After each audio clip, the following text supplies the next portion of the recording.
The Blood Ritual. Part 2. The evening sky over Asaba was bleeding into darkness when Emeka reached the edge of the old town. The streets narrowed. The houses leaned closer together, like gossiping old women. Here, the air smelled different, heavier.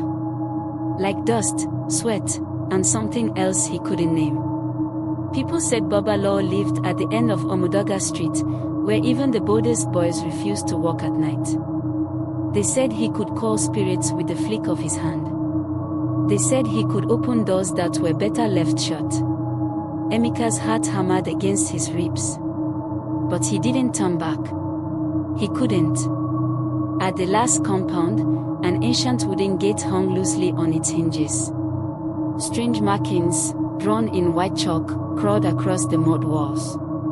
A rusty lantern swung from a crooked pole, throwing broken light into the night. He swallowed hard and knocked. No answer. He was about to knock again, when the gate creaked open by itself. A voice floated out, dry, cold, and ageless. "Enter, if your spirit is ready." Emeka hesitated for a breath, then stepped through. Inside, the compound was dead silent. At the center sat a man. No, a shadow of a man.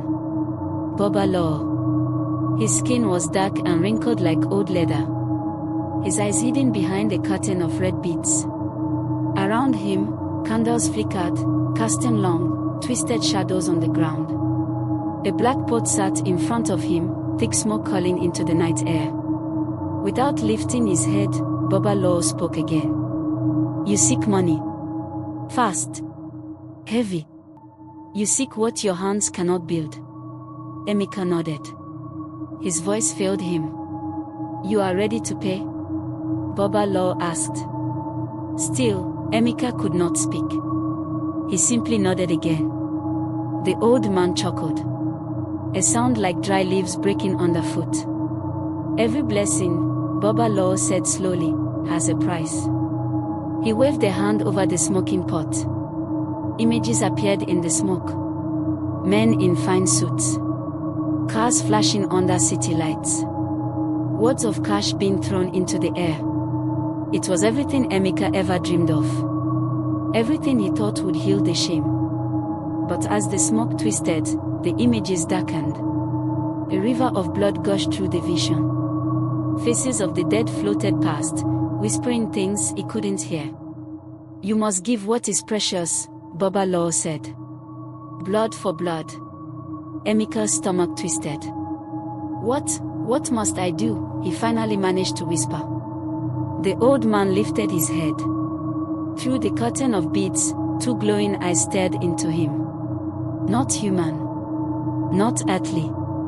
You will choose," Baba Lawo said simply. "But remember, the spirits do not forget. Even when men do."